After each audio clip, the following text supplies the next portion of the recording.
របៀបលុបសញ្ញាអុយឆេងសម្រាប់ម៉ូតូ ADV កម្លាំង 160cc សម្រាប់ម៉ូតូ ADV កម្លាំង 160cc មានប៊ូតុងសម្រាប់សេរីលើកុងទ័រចំនួន3គឺប៊ូតុងឆ្វេងប៊ូតុងកណ្ដាលនិងប៊ូតុងស្ដាំហើយមុនពេល reset សញ្ញាអុយឆេងបងប្អូនត្រូវពិនិត្យមើល tray នៅលើកុងទ័រដែលបានបង្ហាញទី1គឺត្រូវតែសេរីបាទ tray នោះឲ្យធ្លាក់មកនៅកន្លែង total បន្តមកទៀតគឺកាច់សោបបាត់រួចហើយយកដៃរបស់យើងចុចប៊ូតុងទាំងពីរទាំងឆ្វេងទាំងស្ដាំរងចាំបន្តិចនោះសញ្ញាអុយឆេងនឹងចាប់ផ្ដើមលោតបន្ទាប់មកចុចប៊ូតុងខាងស្ដាំឲ្យជាប់បន្តិចលោតត្រឹមតែ 6000 គីឡូម៉ែត្រគឺវានឹងបាត់សញ្ញាដោយខ្លួនឯងអញ្ចឹងបញ្ជាក់ថាសម្រាប់ម៉ូតូ ADV 160cc ជាការកំណត់ពីក្រុមហ៊ុន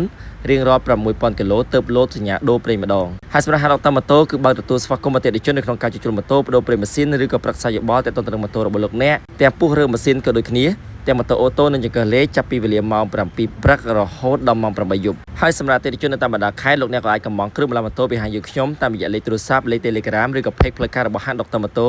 យើងមានសេវាកម្មផ្សាយជូនលោកអ្នកគ្រប់ខេត្តក្រុង